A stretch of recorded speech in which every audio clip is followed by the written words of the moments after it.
We're incredibly grateful for your support. Before we begin today's tale, tell us, which city or country are you joining us from? We love connecting with our global audience. Now, let's dive into today's story. Chapter 1, Family Secrets. Mason Reed stood behind the yellow police tape, his focus entirely on the third-floor apartment window where James Martinez held his wife and 2 children at gunpoint. Through his earpiece, he could hear the man's ragged breathing and occasional threats. "I just want them to understand," Martinez sobbed into the phone. "They can't take my kids away from me." "I hear you, James," Mason said, keeping his voice steady. "No one's taking your children anywhere right now. We're just talking, you and me." He gestured for the SWAT team to hold their positions, knowing one wrong move could trigger disaster. Behind him, Captain Williams paced nervously. "Clock's ticking, Reed. If he starts getting more agitated." Mason held up his hand, silencing his superior. He'd learned to read the subtle shifts in a person's voice during his years bouncing between foster homes. Right now, Martinez wasn't angry. He was terrified. "Remember when we talked about Tommy's baseball game last week?" Mason continued, referring to the man's son. "You said he hit his first home run, but he can't wait for you to teach him more tricks." A pause. "Then, he's getting really good. Better than I was at his age. Kids need their father, James. Your children need you there to see all those moments. To teach them, guide them. But right now, they're scared. You don't want that to be their memory of you, do you?" The silence stretched for what felt like hours. Mason could feel the tension from the assembled officers. The media crews kept at bay a block away, the neighbors watching from behind their curtains. But he kept his attention solely on the apartment window and the frightened family inside. Finally, Martinez's voice cracked. I don't want to hurt them. I never wanted." "I know you don't. You're a good father who's going through a rough time. Let's work this out together. Your kids need to see that their dad knows how to handle tough situations. Show them now." The sound of a gun being placed on a table came through clearly. In the background, Mason could hear Mrs. Martinez's muffled sobs of relief. "That's good, James. Now, I want you to hug your children, tell them you love them, and then walk to the door with your hands where we can see them. Can you do that for me?" Yeah, okay." 20 minutes later, Mason watched as social services took charge of the children while their parents were separated for questioning. Mrs. Martinez caught his eye and mouthed, "Thank you," before being led away by a detective. "Another masterclass in negotiation," Captain Williams said, clapping him on the shoulder. "Seriously, Reed, how do you do it?" Mason gathered his equipment, his mind already drifting to the empty house waiting for him.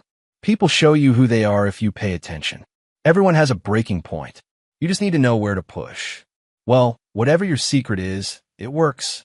Take the rest of the day off. You've earned it." The drive home gave Mason too much time to think. The Martinez case had hit closer to home than he cared to admit. Another family on the brink of destruction. He'd seen that pattern 12 times over in his childhood, watching foster parents' marriages crumble under the weight of secrets and lies. His own marriage to Diana had seemed different. Their meeting in the emergency room 6 years ago felt like destiny. Him bleeding from a hostage negotiation gone wrong. Her, as the trauma surgeon who refused to let him die. They'd bonded over their shared mission of saving lives, understanding the toll their professions took, supporting each other through the nightmares and triumphs. But lately, the signs had become impossible to ignore. Mason pulled into their driveway, noting Diana's car was missing again despite her shift supposedly ending hours ago. Inside, the house held the sterile emptiness of a museum rather than a home. He went through his post-work routine mechanically, checking the mail, brewing coffee, reviewing case notes. The sound of his phone buzzing broke the silence. "Reed? Mason, it's Sarah." His partner's voice held an edge he rarely heard. "Got a minute? What's wrong? Remember that gym owner you asked me to look into? Marcus Thompson." Mason's hand tightened on his coffee mug. "Elite Performance, right?" "Yeah. I've been digging, and something's not right. 3 of his competitors died in accidents last year, all ruled unrelated, but the timing's suspicious. Let me guess, no solid proof? Nothing that would stick in court. You got friends in high places." Sarah paused, and Mason could hear her internal debate. "There's something else. I saw Diana yesterday. The coffee turned bitter in his mouth. At the hospital? No. She was leaving Elite Performance. And Mason, she wasn't there to exercise. Mason set his mug down carefully, his mind already cataloging the pieces. Diana's mysterious schedule changes, the hidden phone he'd found in their bathroom vent, the expensive gifts she claimed came from grateful patients, her sudden fascination with Maldivian culture and travel guides. The key he discovered in her scrubs during laundry that matched no lock in their house. Tell me everything you saw. As Sarah detailed her observations, Mason moved through the house, seeing it with new eyes. Diana's home office held a stack of medical journals, and beneath them, printouts about international medical tourism. Her laptop was password protected, but the tablet they shared remained logged into their joint email. In her closet, shopping bags from luxury boutiques held items she'd never worn in his presence. I hate being right about this, Sarah finished. What are you going to do? Mason stared at the framed photo on their bedroom wall, and Diana on their wedding day, both beaming at the camera. Now he noticed how her smile didn't quite reach her eyes. I'm going to do what I do best, Sarah. I'm going to find out exactly where to push. After hanging up, Mason sat in the growing darkness of his home office, piecing together the puzzle of his unraveling marriage. Each new revelation felt like another shard of glass under his skin, but he forced himself to examine them objectively, the way he would approach a hostage situation. Diana's behavior had shifted gradually over the past 8 months. First came the schedule changes, extra shifts that didn't appear on the hospital rotation he occasionally checked. Then the gym membership at Elite Performance, despite their fully equipped home gym. The calls that ended abruptly when he entered a room, the designer clothes appearing in her closet, the whispered conversations she claimed were about patient care. He pulled out his phone, scrolling through photos from recent hospital functions. Diana appeared in several, talking with colleagues. But in the background of one image, Mason spotted a familiar face. Marcus Thompson, owner of Elite Performance, speaking with the hospital board chairman. A quick internet search revealed Thompson's impressive public facade. Successful businessman, philanthropist, fitness guru to Chicago's elite. But Mason had learned early in life that the brighter the surface, the darker the shadows it cast. He opened his laptop and began searching news archives, police records, and court documents. The pattern emerged slowly but unmistakably. Thompson's rise to success left a trail of destroyed lives in its wake. 5 rival gym owners who mysteriously lost their licenses. 3 former business partners who filed for bankruptcy.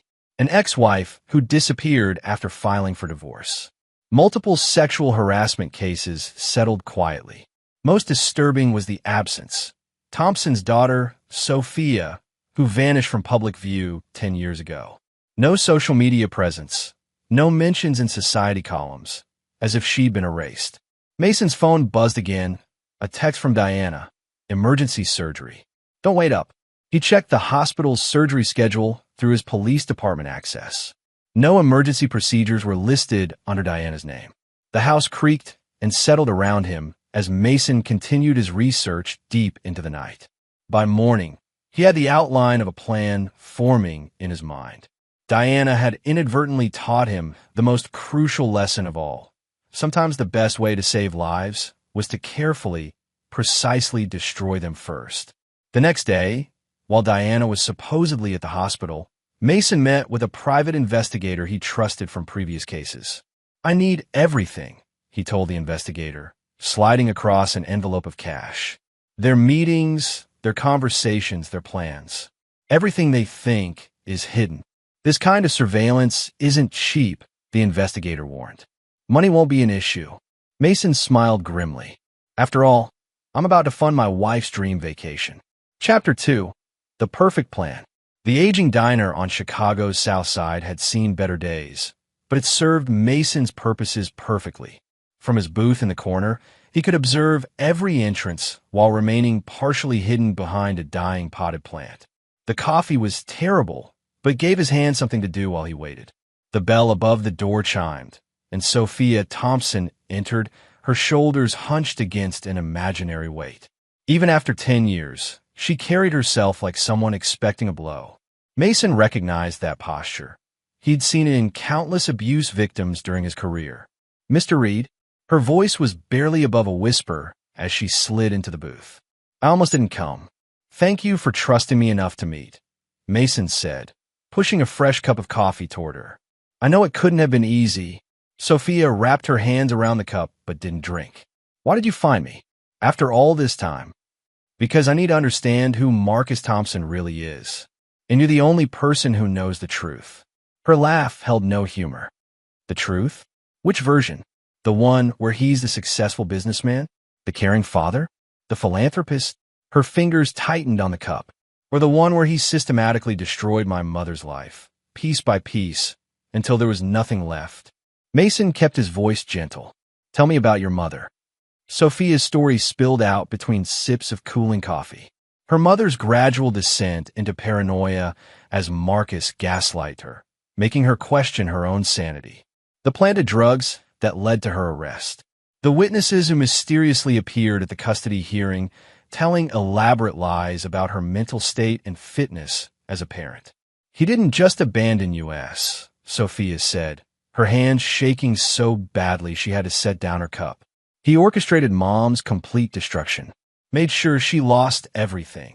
Her reputation, her friends, her career. When she tried to fight for custody of me, he paid people to lie in court. Said she was unstable, dangerous. Where is she now?" "Dead." Sophia's voice cracked. "Overdose, 3 years ago." Everyone assumed it proved what he'd said about her all along. No one questioned why a woman afraid of medications would suddenly take that much. Mason let the silence stretch, giving her time to compose herself. Finally, he asked, "Why did you agree to meet me?" Sophia pulled out her phone, scrolling through news articles.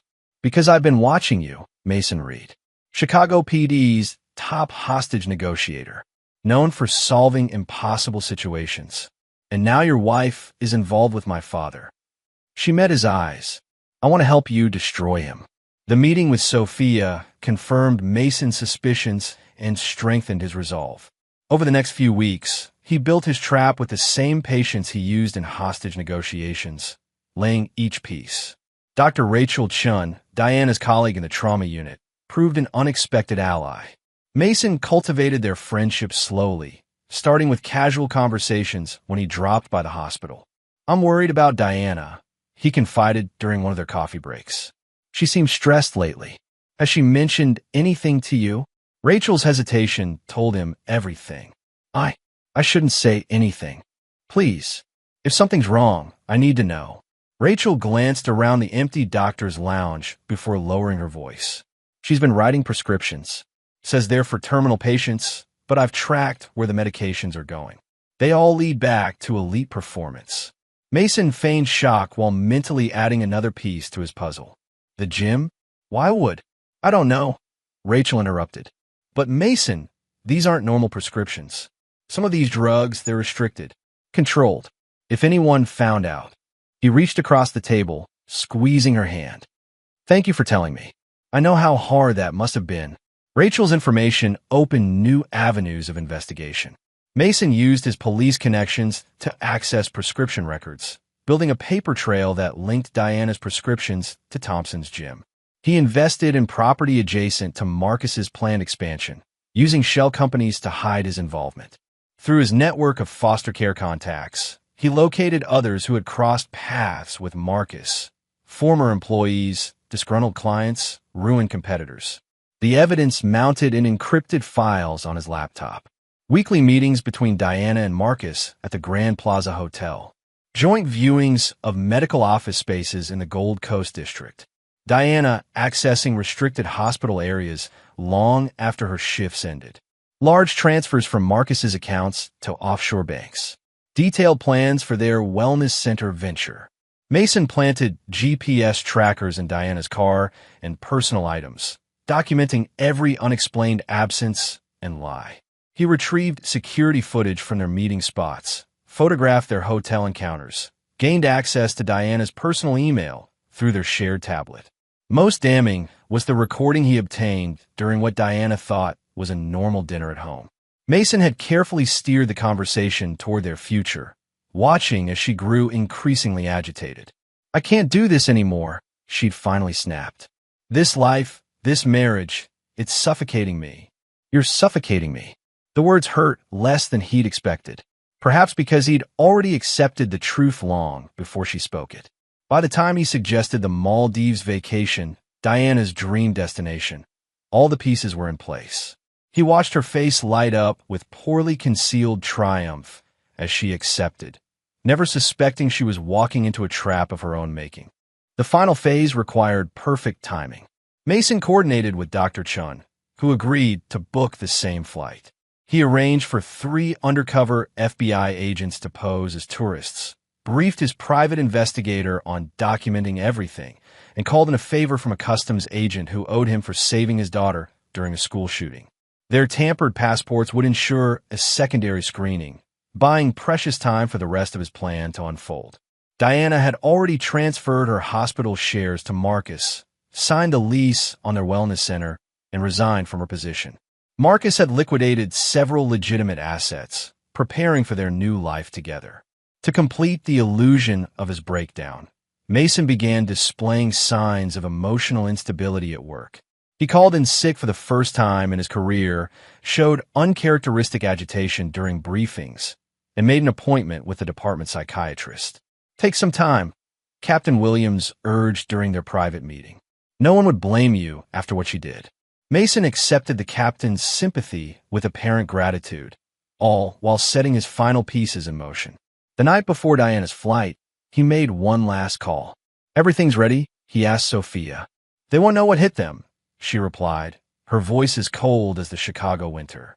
Mason hung up and walked through his empty house, past the spaces where family photos once hung, beyond the closed door of Diana's home office.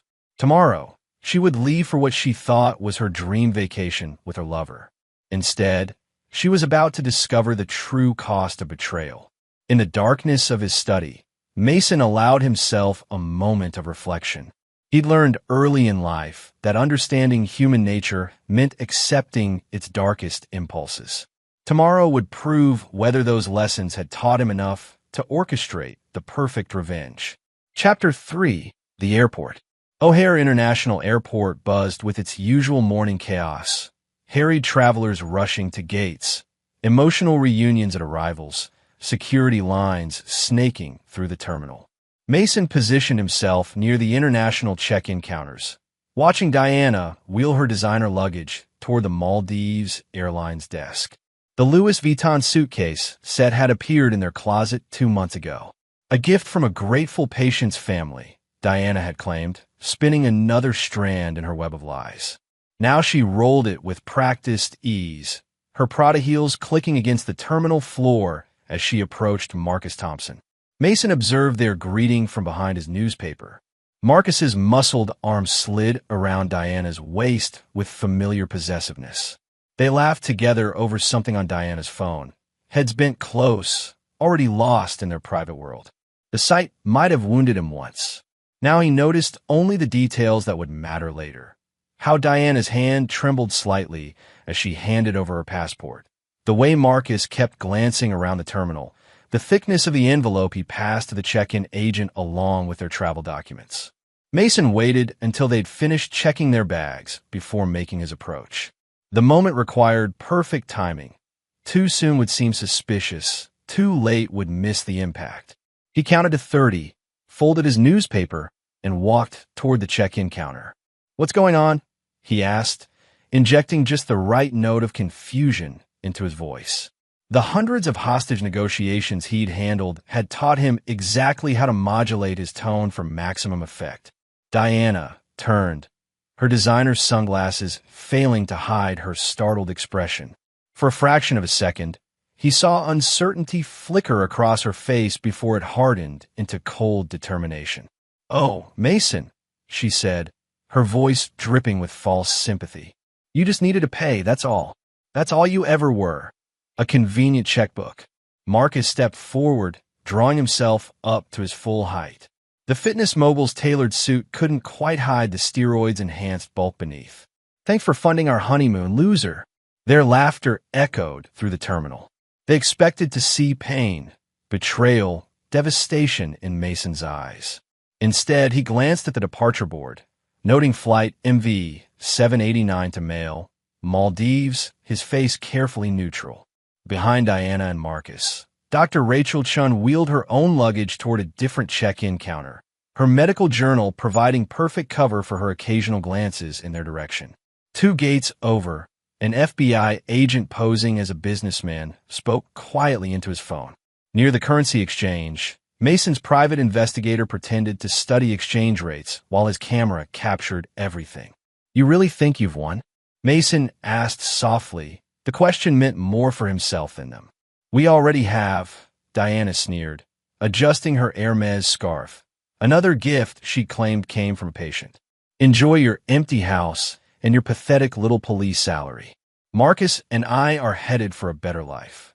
Mason watched them walk toward security, noting how Diana's hand clutched Marcus's arm just a bit too tightly, how Marcus's swagger held a hint of nervousness. They didn't notice the customs agent's slight nod to Mason, or how their passports would trigger a secondary screening. "Sir," a voice behind him made Mason turn. Captain Williams stood there, concern etched on his weathered face. "I followed you in dispatch, said you called in sick. Are you okay?" Mason let his shoulders slump, displaying the appropriate level of emotional distress. I had to see for myself, Cap. Had to know if it was real." "Come on," Williams said, placing a fatherly hand on his shoulder. "Let me buy you a coffee. No one should go through this alone." As they walked toward the airport cafe, Mason caught Sophia's eye across the terminal. She sat at a corner table, her laptop open to what appeared to be travel blogs, but was actually running sophisticated tracking software. She gave him an imperceptible nod. Everything was proceeding according to plan. In the cafe, Williams launched into a well-meaning speech about time healing all wounds, about how Mason would find someone better, about how the department would support him through this difficult period. Mason accepted the platitudes with apparent gratitude, playing his role to perfection. "I think I need some time," he said, staring into his untouched coffee.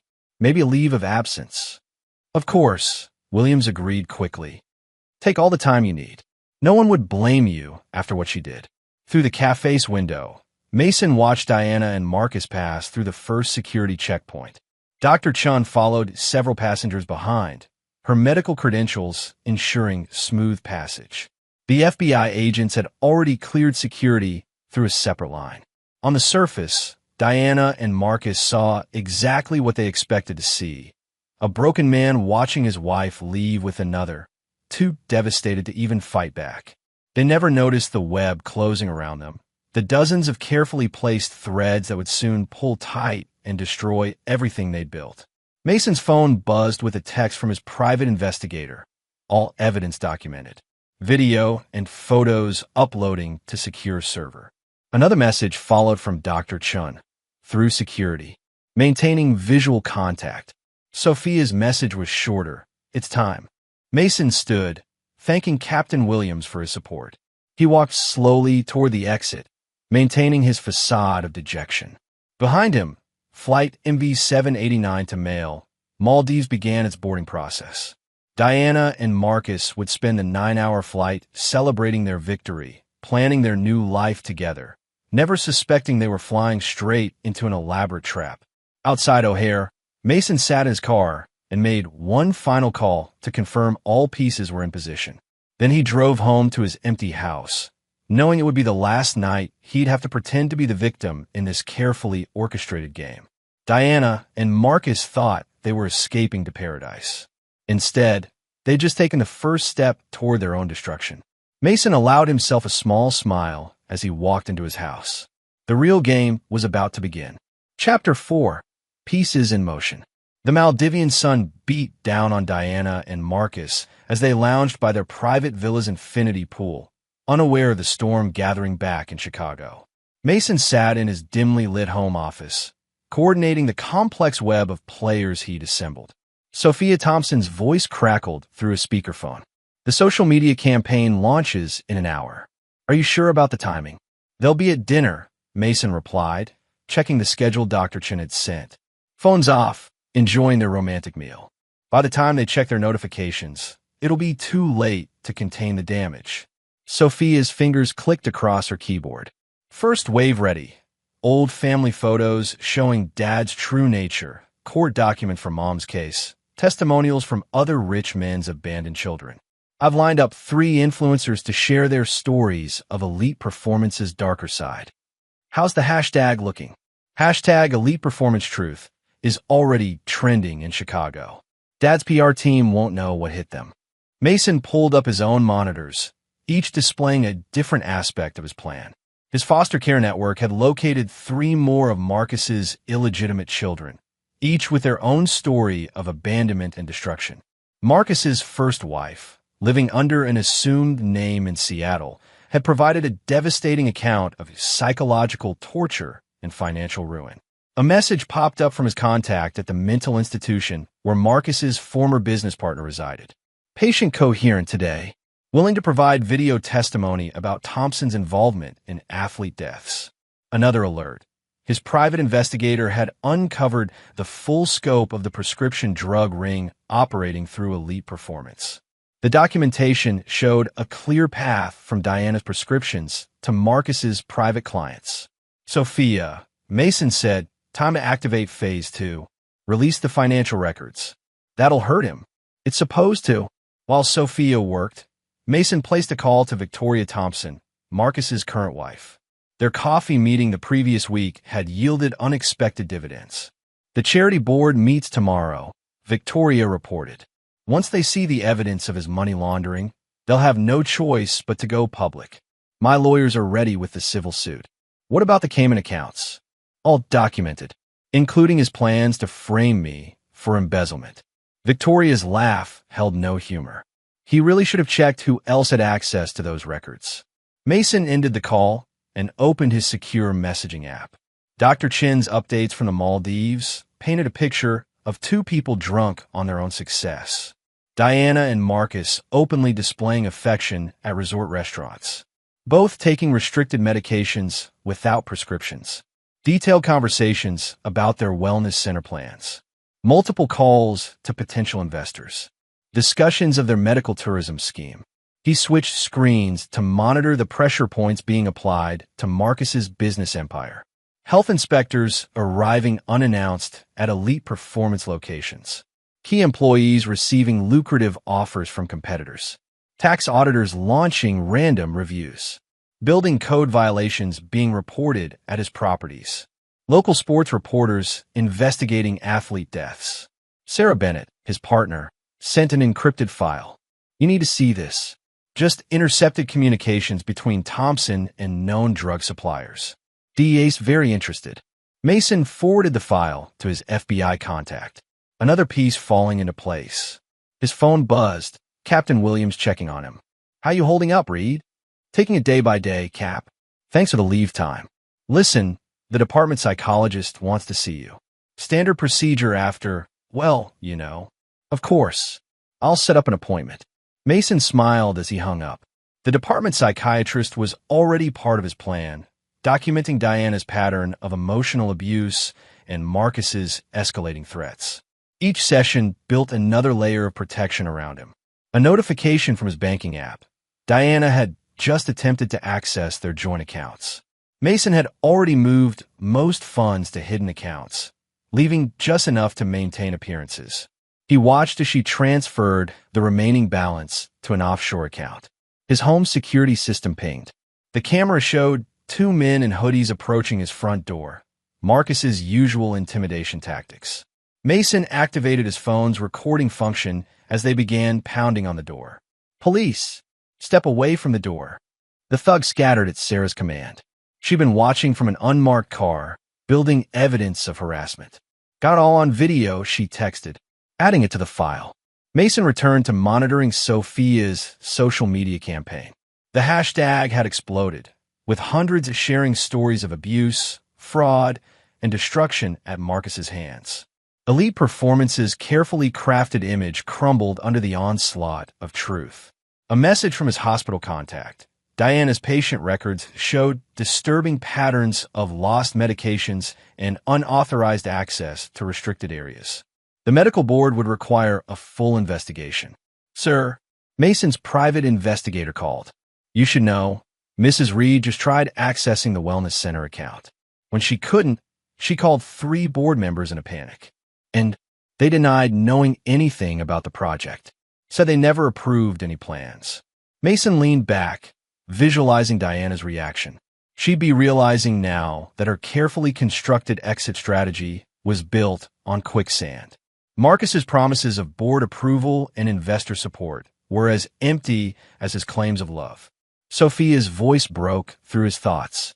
Dad's lawyers are scrambling. They've called 3 emergency meetings in the last hour. Keep pushing. Don't give them time to regroup. Mason pulled up the surveillance feeds from elite performance locations. Clients were leaving in droves, phones pressed to their ears as they called their lawyers. Marcus's empire was bleeding out, one canceled membership at a time. His secure phone lit up with a message from Dr. Chun.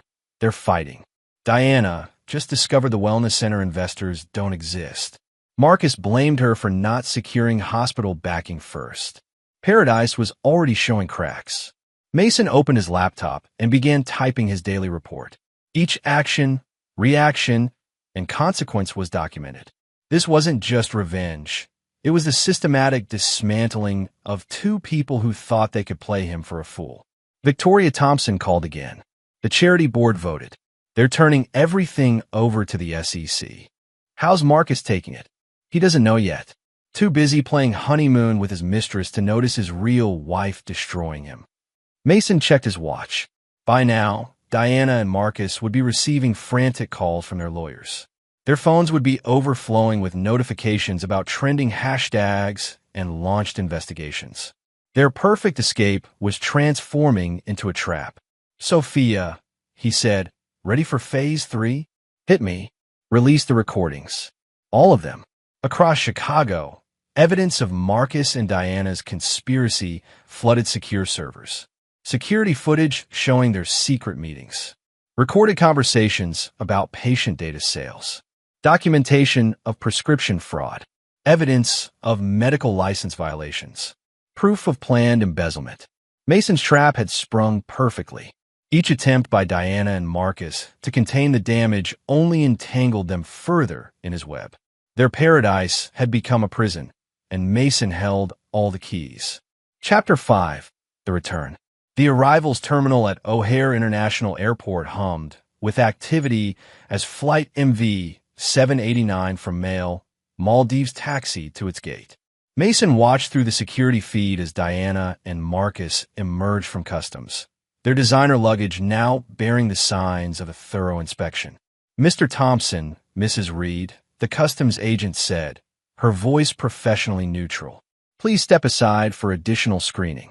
Diana clutched her Hermes bag closer. There must be some mistake.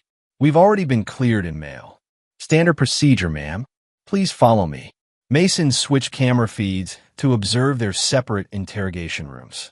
Diana's practiced composure cracked as agents questioned her about undeclared medications. In the adjacent room, Marcus's demands for his lawyer were met with calm questions about offshore transfers. Sir, a junior agent approached Mason's observation position. We found these in their luggage. Mason examined the documents, plans for the Wellness Center, bank statements showing massive transfers, a USB drive containing patient data. Each item another nail in their coffin. Outside the airport, reporters gathered as news of the elite performance scandal broke. Mason's phone buzzed with updates. 3 civil suits filed against Marcus. Diana's medical license suspended pending investigation. Their Wellness Center location rezoned for residential use. All elite performance accounts frozen. Major news outlets running exposés. Sarah Bennett coordinated with FBI agents as they executed search warrants at elite performance locations. You won't believe what we're finding, Mason. Performance-enhancing drugs, patient records, evidence of blackmail. This goes deeper than we thought. Mason maintained his role as the devastated husband perfectly. He arrived at the airport appearing disheveled and concerned, playing the part of a man still hoping to save his marriage. Diana, he called out as they emerged from customs. Let me help. Whatever's happening, we can face it together. Her face contorted with fury. You did this. Somehow, you orchestrated all of this. Marcus pushed forward, his muscle-bound frame tense for violence. Two TSA officers stepped between them, hands on their weapons. Sir, please step back. Mason raised his hands in apparent surrender. I just want to help my wife. Their lawyers arrived in an anxious flurry of expensive suits and urgent whispers.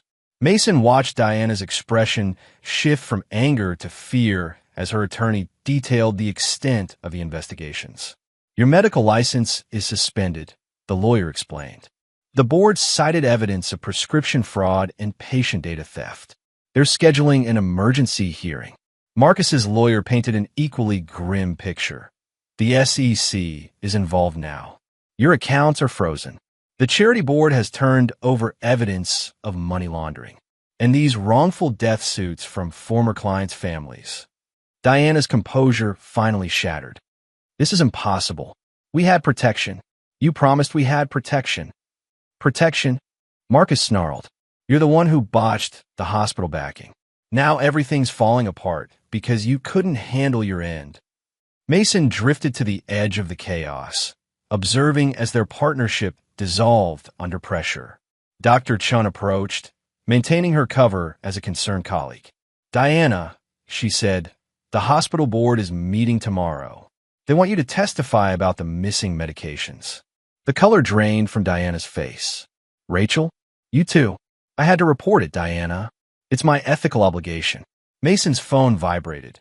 Sophia, confirming that new evidence had been uploaded to the FBI servers. Surveillance footage showed Diana accessing restricted hospital areas. Marcus meeting with known drug suppliers, both of them destroying documents at elite performance. Victoria Thompson's lawyers served Marcus with divorce papers right there in the terminal. The reporters outside caught his reaction on camera, the famous fitness guru lunging at process servers while shouting threats. Diana stood alone in the midst of the storm, her designer outfit and perfect makeup incongruous with her crumbling world.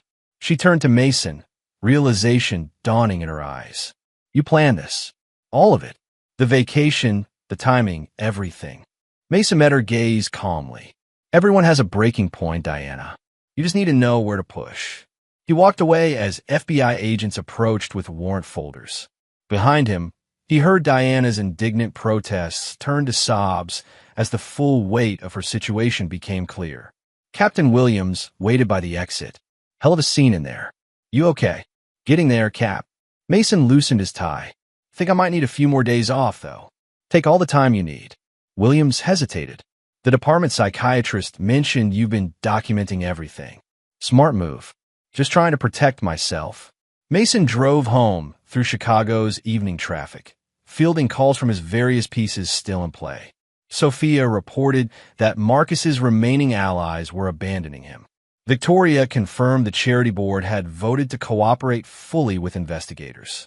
Sarah detailed the evidence collected from elite performance rates. His house felt different now. No longer a museum of lies, but a command center for justice. Mason poured himself a drink and opened his laptop to review the day's developments. Diana and Marcus had returned expecting to continue their perfect deception. Instead, they found their world demolished, their allies turned against them, their dreams reduced to evidence in federal investigations. And this was just the beginning. Chapter 6, Counterattack. Diana paced the length of her luxury hotel suite, her Louboutin heels marking an angry rhythm on the carpet. Marcus sprawled on the sofa, his usual confident demeanor replaced by barely contained rage. There has to be something we can use against him, Diana snapped, scrolling through her phone. No one's as perfect. Mason has to have weaknesses. Marcus slammed his fist on the coffee table. My investigators found nothing. Just his perfect record as a hostage negotiator and that foster care background he uses to play the sympathy card. The foster care. Diana, stop pacing. That's it. We can use that. Paint him as unstable, traumatized by his childhood. Make it look like he's having a breakdown and imagining conspiracies. She grabbed her laptop, fingers flying across the keyboard as she accessed her hospital's record system. Years of marriage to Mason had given her his passwords, his patterns. Within minutes, she had what she needed. "Look at this," she said, turning the screen toward Marcus. "He saw the department psychiatrist 3 times last week. We can work with that." Marcus leaned forward, his business instincts surfacing. "My media contact can spin this." Troubled cop invents conspiracy theories about successful businessman. Society loves tearing down heroes. They worked through the night, crafting their counterattack. Diana focused on destroying Mason's credibility. Released edited recordings of their arguments. Filed a detailed police report alleging emotional abuse. Claimed he'd stalked her at the hospital. Submitted a request for a restraining order. Attempted to access his sealed foster care records. Marcus deployed his considerable resources. Hired private investigators to follow Mason. Threatened Dr. Chen's medical career. Approached police officials with bribes. Released dirt about Mason's foster care past. Called in favors from political connections. Their joint strategy took shape in urgent whispers and frantic phone calls. Fabricated evidence suggesting Mason's mental instability. Claimed police harassment of elite performance. Attacked his professional reputation. Threatened to expose alleged police corruption. Planned to frame him for evidence tampering. "We need to hit his support network too," Marcus growled, hanging up from another call with his lawyers. "This Dr. Chen seems to be a weak point." Diana nodded, remembering how Rachel had betrayed her at the airport. "I know exactly which buttons to push there." One call to the medical board about her history of prescription errors. "My people can arrange some pressure too. Maybe her apartment needs a break-in, just to remind her what side she should be on." They expanded their targets. Dr. Chun received death threats in her hospital mailbox. Sophia's Seattle apartment suffered mysterious vandalism. Victoria's charity faced sudden tax audits. Sarah Bennett's teenage son was followed home from school. Mason's foster siblings reported job difficulties. The conflict escalated rapidly. Marcus's employees ambushed Mason outside his home, recording the confrontation. Diana leaked confidential patient information, trying to create a scandal. Their lawyers filed multiple harassment suits, hoping to drown Mason in legal fees. "We're missing something," Diana muttered, staring at her evidence wall. Hotel stationery covered with notes and connections surrounded a photo of Mason. "He's always 10 steps ahead." "How?" Marcus paced behind her, his muscled frame tight with tension. "My tech team found traces in our systems. He's been planning this for months." "Those offshore accounts?" "He set them up in our names." "The wellness center lease?" "He owns the building through a shell company." "The prescription records." Diana's voice trailed off as realization hit. Rachel wasn't just reporting me. She was collecting evidence all along. Mason turned her months ago. Their phones buzzed simultaneously. News alerts about Marcus attempting to leave the country. Diana rushed to check their emergency accounts, finding them all frozen. "How did Marcus started?" "Because he knew we'd do exactly this," Diana interrupted. "He knew we'd try to run, try to fight back. He's been feeding us just enough rope to hang ourselves." A knock at their hotel room door made them both jump. A bellhop delivered an envelope containing photos. Them meeting at Elite Performance, their hotel rendezvous, their plans for the wellness center. Each image time-stamped, documented, perfect for a criminal investigation. Diana sank onto the sofa, her designer outfit wrinkled from hours of stress. "He played us, Marcus. All this time, we thought we were so clever, so careful. But Mason, he was always the better manipulator." Marcus's phone rang, his lawyer again. The conversation was brief, but devastating. "They found the surveillance footage from the gym," Marcus said after hanging up. "Athletes being given unauthorized treatments, prescriptions being filled, everything. They're calling it a criminal enterprise. My hospital access codes were used to access patient records last night," Diana added, checking her emails. "But I was here with you. Mason's making it look like we're still actively committing crimes." A text message lit up Diana's phone.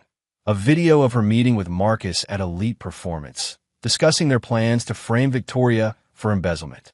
She hadn't noticed Dr. Chun in the background, apparently focused on her phone, but actually recording everything. We need to separate, Marcus said suddenly. Each defend ourselves. This partnership, it's a liability now. Diana's laugh held an edge of hysteria. Separate? You think that's even possible now? Mason has linked us together in everything. The prescriptions, the wellness center, the offshore accounts. It's all connected. Their phones buzzed again. Breaking news about elite performance athletes testing positive for banned substances. The reporters were already connecting it to Diana's prescription patterns. Marcus grabbed his jacket. I need to handle this. My lawyers. Your lawyers are already talking to the FBI. Diana interrupted, holding up her tablet. Check your email. They're offering deals to whoever talks first. The room fell silent as they absorbed the implications. Everything they'd built, all their careful plans, were unraveling faster than they could react. Each counterattack had only entangled them further in Mason's web. Diana's medical license suspension notice arrived by courier. Overnight delivery ensuring she couldn't ignore it.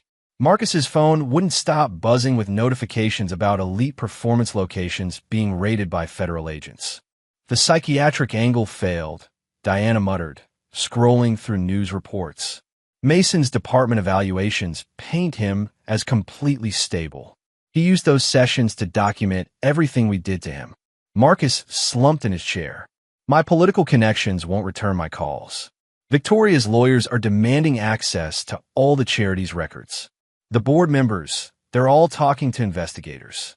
A final text message arrived from an unknown number. Surveillance footage of their airport departure. Multiple angles showing their confident dismissal of Mason. Their own words echoed back. Thanks for funding our honeymoon, loser. Diana stood on shaky legs and walked to the window. Below, news vans gathered in the hotel parking lot. Their faces were already splashed across every local channel. The corrupt doctor and her criminal lover, their empire crumbling in real time. He never lost control, she whispered. Not for a moment. While we were celebrating our escape, he was just waiting, watching us choose our own destruction. Marcus's phone rang one last time. His expression crumpled as he listened. What now? Diana asked. Sophia, he said, his voice hollow. She's going public with everything. My ex-wife, the other children, all of it. She's been working with Mason from the start. Diana turned back to the window, watching more reporters arrive. Their counteroffensive had failed completely. Each attack had backfired.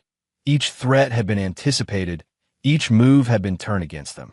Mason hadn't just outplayed them. He'd made them instruments of their own downfall. In her pocket, her phone buzzed with another news alert. She didn't need to read it. She already knew.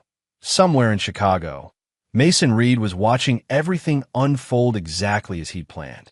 Chapter 7. The Final Pieces. The Federal Detention Center's interview room buzzed with fluorescent lights as Marcus Thompson's former personal trainer, James Rodriguez, leaned forward in his orange jumpsuit. His muscled frame had shrunk during his 3 months in custody, but his eyes held steady as he spoke to the FBI agents. I'm ready to talk about the deaths, Rodriguez said, glancing at his lawyer. All of them. 6 hours later, Rodriguez was found unresponsive in his cell. The security footage showed a brief visit from a man matching Marcus's description, wearing a guard's uniform. Toxicology reports revealed traces of substances normally found in elite performance supplements. Mason studied the footage in his temporary office at the FBI Task Force headquarters. He got sloppy, he said to Sarah Bennett. Desperation makes people take risks. Prison guard uniforms aren't hard to fake, Sarah replied, spreading crime scene photos across the desk. But the timing, Rodriguez dies right before his official statement. Marcus didn't know Rodriguez had already given a sealed deposition. Mason tapped his keyboard, bringing up encrypted files. Everything's documented. The tainted supplements, the covered-up deaths, the bribes to medical examiners. A knock at the door interrupted them. Agent Shun from the DEA entered, carrying a thick file. You need to see this. Diana's medical misconduct goes deeper than we thought. The evidence painted a disturbing picture. Patient deaths linked to unauthorized treatments. Insurance fraud schemes at multiple hospitals. Prescription drug ring operating through elite performance. experimental procedures performed without consent, falsified medical records covering it all. Mason's phone lit up with messages. Sophia reporting new victims coming forward. Victoria sharing charity fraud documentation. Dr. Chun uncovering more tampered hospital records. Sarah tracking Marcus's prison visit. FBI teams executing new search warrants. Their business empire's finished, Sarah said, reviewing the latest reports. Elite Performance's supplement line got recalled. The Wellness Center investors pulled out when the medical board investigation went public. Agent Chen nodded. DEA's raiding the remaining locations now. We found storage rooms full of restricted medications, all traceable to Diana's prescriptions. Mason's strategic placement of allies had paid off perfectly. Sophia's nationwide campaign had gathered momentum. Abuse victims sharing their stories. Athletes speaking out about dangerous treatments. Medical professionals reporting misconduct. Media coverage reaching international outlets. Congressional committees announcing investigations. Dr. Chen's evidence proved devastating. Security footage from hospital-restricted areas. Recovered deleted medical records. Testimony from intimidated staff members. Pharmacy audit trails showing patterns. Patient witnesses coming forward. Victoria's exposure of the charity scam revealed. Complex money laundering operations. Board members admitting to bribes. International accounts hiding millions. Political payoffs documented. Tax fraud schemes uncovered. Mason's own apparent breakdown had masked his role in the investigation. Psychiatric sessions recording Diana's abuse. Documentation of Marcus's threats. Evidence of witness intimidation. Proof of murder attempts. Details of their criminal enterprise. The FBI's involvement emerged publicly. Mason's undercover operation revealed. Federal surveillance authorized. International cooperation secured. Criminal network mapped. Prosecution cases prepared. Sarah entered with another update. Rodriguez's deposition is being unsealed tomorrow. His death kicked everything into high gear. How's Marcus taking the news? Mason asked. His lawyers try to cut a deal. Offer to testify against Diana. Mason smiled. And Diana? Meeting with prosecutors right now. Trying to paint herself as Marcus's victim. Agent Chen's phone buzzed. She read the message and looked up. Diana just offered a full confession. She's naming names. Doctors involved in the prescription ring, officials who took bribes, athletes who died from the treatments. Marcus won't take that well, Sarah observed. He's not supposed to, Mason replied. That's why Diana's confession is being leaked to him right now.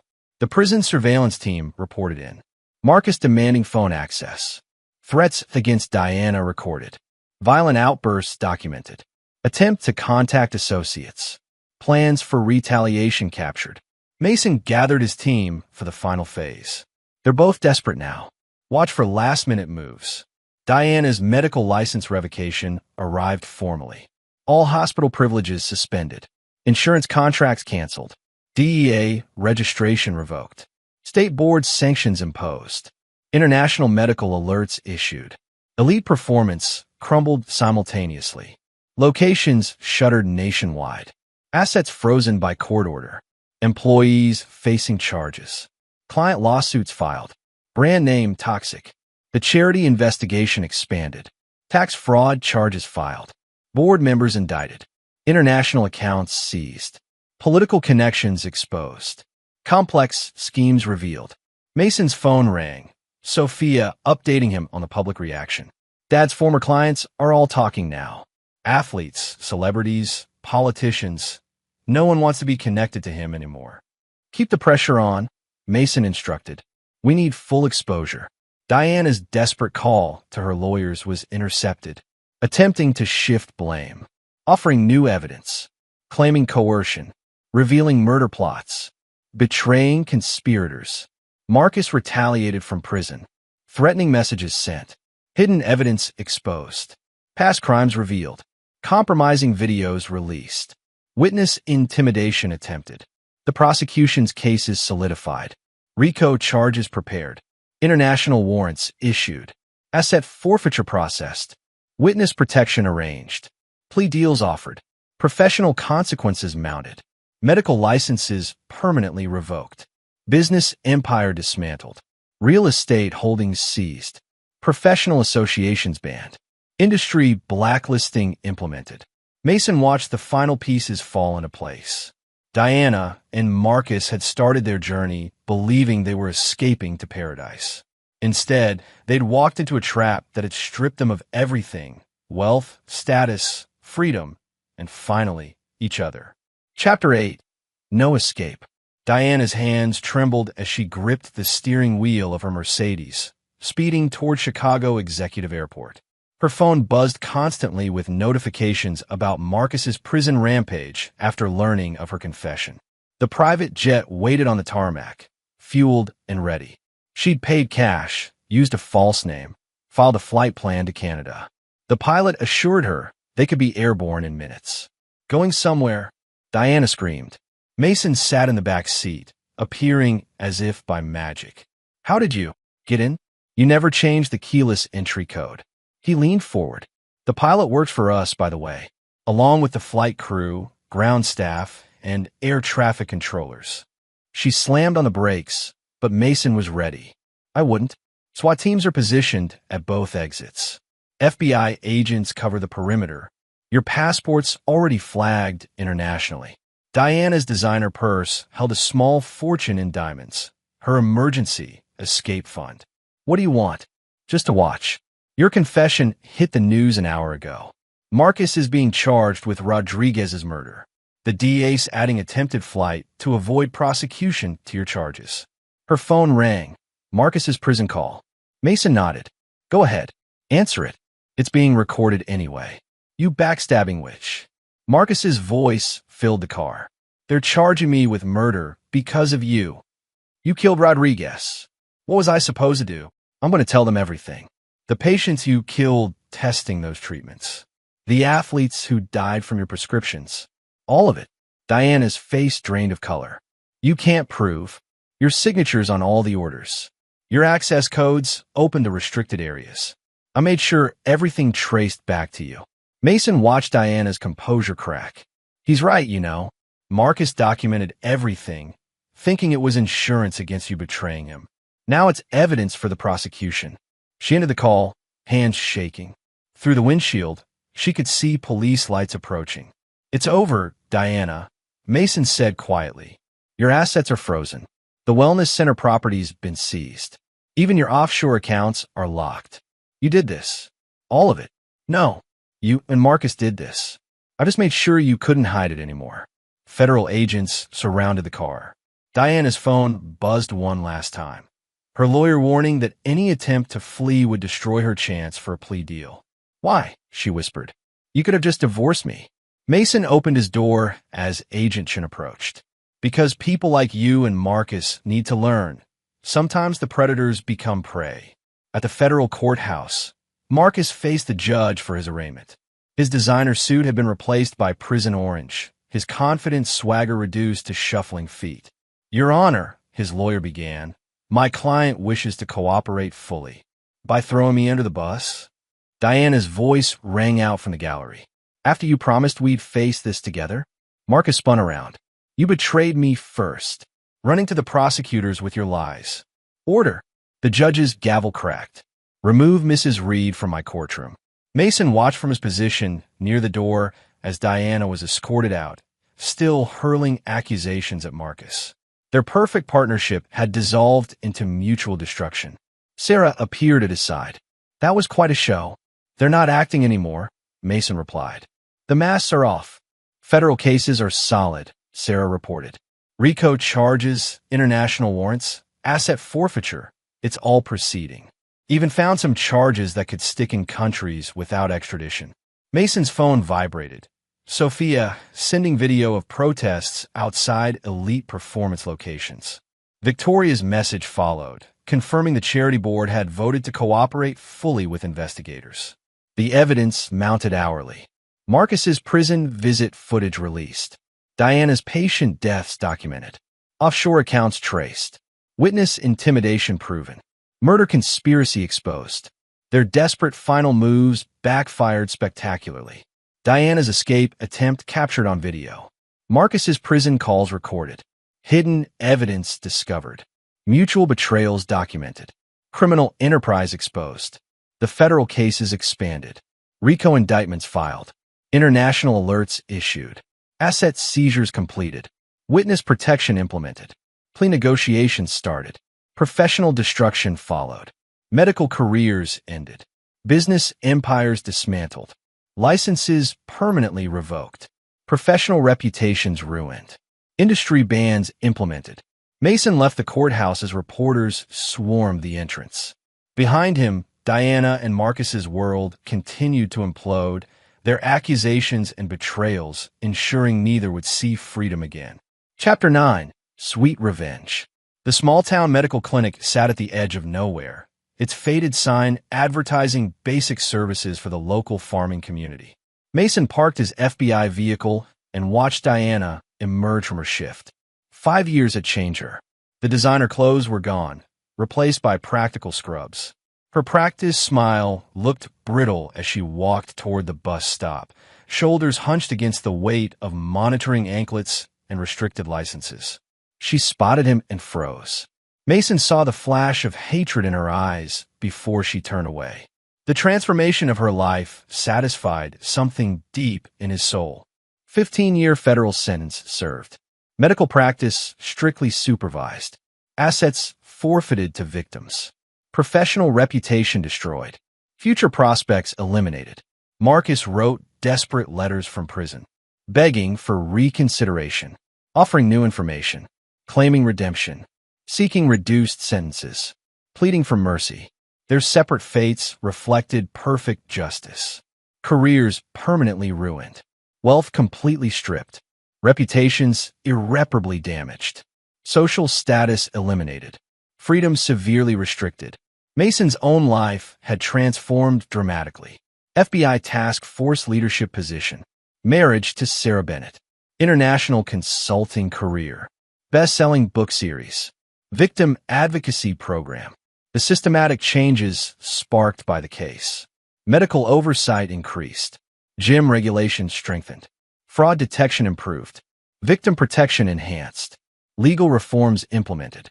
His phone buzzed, Sarah reminding him about their dinner plans. Their marriage, built on trust and shared values, felt like karma's gift, replacing his toxic past with a healthy future. Sophia had found peace too, channeling her pain in a purpose, running victim support programs, advocating for legal reforms, counseling other survivors, building support networks, creating lasting change.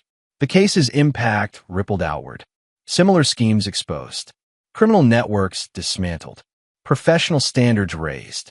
Public awareness increased. Systemic changes implemented. Mason drove away from the clinic, leaving Diana to her diminished life. His victory wasn't just revenge, it was transformation. The foster child who learned to read people had become a force for justice, turning personal betrayal into positive change.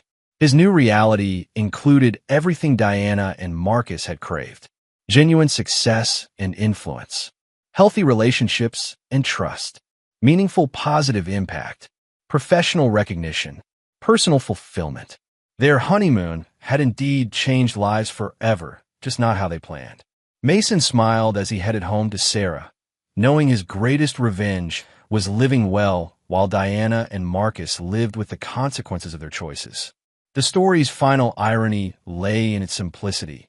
Diana and Marcus thought they were the predators, never realizing they were always the prey. Their own arrogance, greed, and betrayal had guided them perfectly into Mason's trap, ensuring their permanent downfall. Mason's phone lit up with a message from Sophia. Another victim support group launching, another life changed, another step toward healing. He typed a quick response before turning toward home, leaving the past firmly behind. The game was over. Checkmate had been achieved, and justice, in all its perfect symmetry, had been served. Epilogue. 10 years later. Mason Reed stood at the podium in Harvard Law School's largest auditorium, facing a sea of eager faces. His latest book, Predators and Prey, Inside the Elite Performance Case, had become required reading in criminal justice programs across the country. The key to understanding complex criminal enterprises, he explained to the assembled students, isn't just following the money. It's understanding the psychology behind the crimes. Diana and Marcus thought they were master manipulators. Their fatal flaw was believing their own lies. A student raised her hand. Mr. Reed, how did your experience in foster care influence your approach to the case? Mason considered the question carefully. Growing up in 12 different homes taught me to read people's true intentions. When you're constantly moving, constantly adapting, you learn to spot patterns. Diana and Marcus followed classic predator patterns. They just didn't expect to become prey themselves. After the lecture, Sarah Bennett Reed waited in the hallway, their twin daughters Emma and Sophie bouncing with excitement beside her. At 8 years old, they were bundles of energy and curiosity, inheriting their parents' sharp minds and determination. "Daddy," Sophie called out, "did you tell them about the bad people?" Mason hugged his daughters close. "I told them about justice, sweetheart, about making sure bad choices have consequences." Sarah smiled, her FBI badge catching the light. Her promotion to Assistant Director of the Criminal Investigative Division had come through last month, recognition for her role in developing new protocols for investigating medical fraud based on the Elite Performance case. "The girls want to show you something," she said. "They've been practicing all day." Emma pulled out a carefully folded paper. "We made a chart like yours, Daddy, about cause and effect." Mason examined their childish handwriting, his heart swelling. His daughters understood justice in their own way, already showing signs of the same dedication to right and wrong that had driven their parents' careers. His phone buzzed, Sophia Thompson calling. 10 years had transformed her from a wounded victim to a powerful advocate. Her nationwide foundation, Phoenix Rising, helped children of white-collar criminals rebuild their lives. "Mason," Sophia said when he answered, "we just got the funding approved. 10 new support centers opening next year." "That's incredible, Sophia. How many does that make now?" 32 across the country, each one named after a victim of elite crimes. She paused. Dad tried writing again. Marcus Thompson's letters arrived, monthly now, sent from the maximum security prison where he'd spend the rest of his life. The death of his former trainer, combined with the other charges, had ensured he'd never taste freedom again. Still claiming redemption? Mason asked. "Always. This time he included a letter for my kids." Sophia's laugh held no bitterness now, only peace. "They're 12 and 14 now. Older than I was when he abandoned me." They read his letters as case studies for their psychology classes. Mason's next call came from Dr. Rachel Chun, now chief of surgery at Chicago Metropolitan and a leading advocate for medical ethics reform. The Elite Performance case had sparked her passion for preventing medical fraud. "You'll never guess who came through the ER last night," Rachel said. "One of Marcus's former clients. He's writing a book about how Elite Performance destroyed his athletic career. Wants to know if you'll write the foreword." Mason glanced at his calendar, already filled with speaking engagements and consulting work. His role as special advisor to the FBI's Medical Fraud Task Force kept him busy, but cases like this mattered. "Send him my contact info," he replied. "These stories need to be told." Victoria Thompson had transformed her experience into power. After divorcing Marcus, she'd rebuilt her charity into a legitimate force for good, focusing on supporting victims of financial crimes.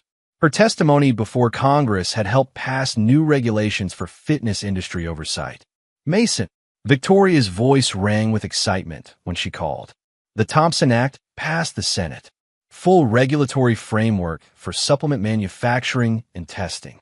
The law, named ironically after Marcus Thompson's crimes, would prevent others from building empires on dangerous supplements and false promises." Captain Williams, now Police Commissioner Williams, still sought Mason's advice on complex cases.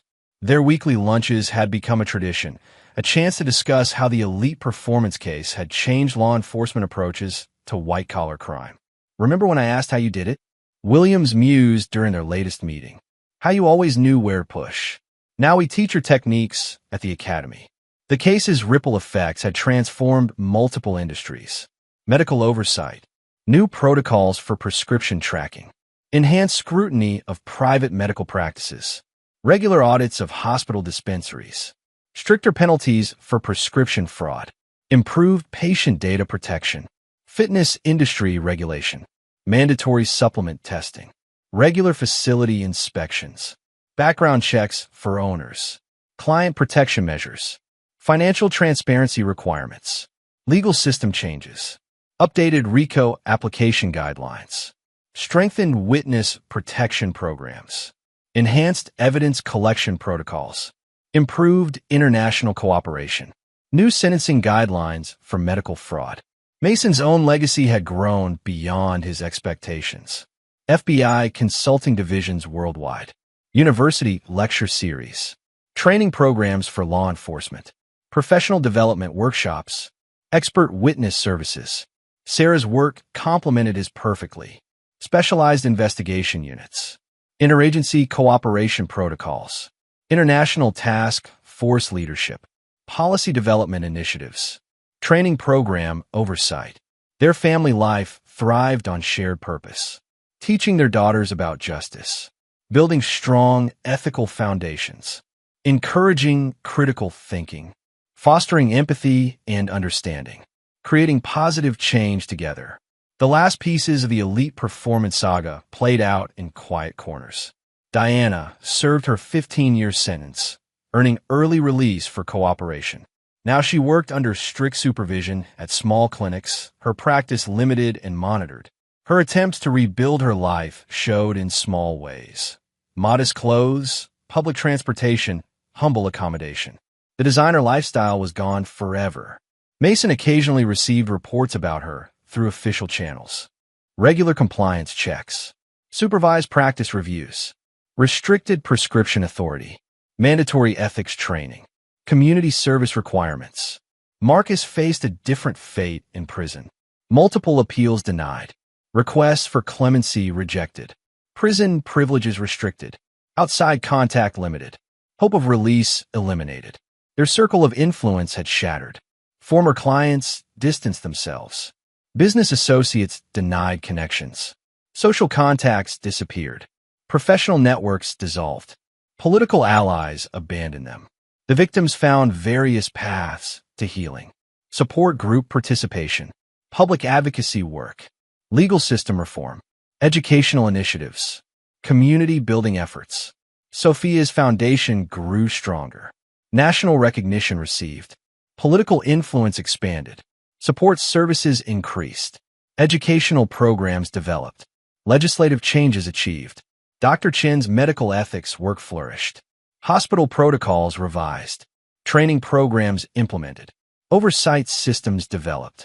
Professional standards raised. Industry practices transformed. Victoria's charitable work evolved. Victim support expanded. Financial education provided. Legal assistance offered. Recovery programs developed. Prevention strategies implemented. The elite performance case became a cornerstone of criminal justice education. Law school curriculum inclusion. Police academy training material. FBI case study programs. Ethics course components. Professional development resources. Mason's latest book tour brought him to Seattle, where he visited Sophia's newest support center. The building's modern design housed state-of-the-art facilities for counseling, education, and rehabilitation. Sometimes I wonder, Sophia admitted as they toured the facility, what Mom would think of all this. How her death led to so much positive change.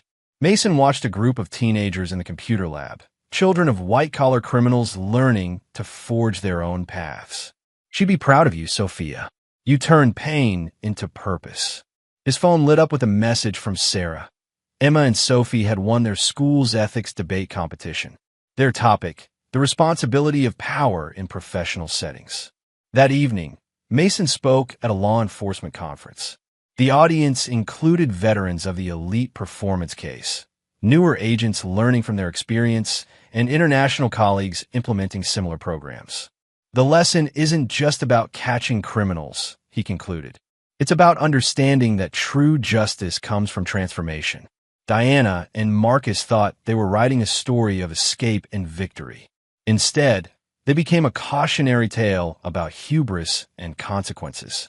The next generation of investigators took notes, asking questions about technique and strategy. But Mason knew the real lesson was simpler. Sometimes justice required patience, understanding, and the wisdom to let perpetrators become instruments of their own downfall. Later that night, in his hotel room, Mason reviewed an intelligence report about a new case showing familiar patterns. His phone buzzed with messages from his network. Sarah sharing case connections. Sophia offering victim support. Rachel reporting medical irregularities. Victoria noting financial patterns. Williams requesting consultation. The work continued, evolving with each new challenge. Mason smiled as he began his analysis, knowing that somewhere Diana and Marcus's legacy lived on, not as a story of criminal success, but as a blueprint for justice served.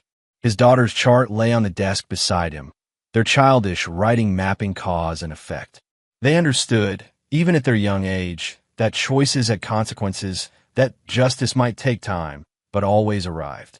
Mason sent a quick message to Sarah, "On my way home tomorrow. Tell the girls their chart helped solve another case." The elite performance saga had ended, but its impact continued rippling outward, touching lives, changing systems, protecting future victims. Mason's greatest victory wasn't just bringing down two criminals. It was creating lasting change that would prevent others from following their path.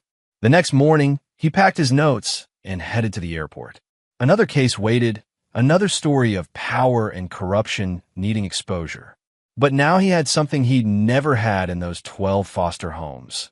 A legacy of justice, a network of allies, and a family who understood that sometimes the greatest victories came from letting predators destroy themselves. In his carry-on, Emma and Sophie's chart reminded him of life's simple truths.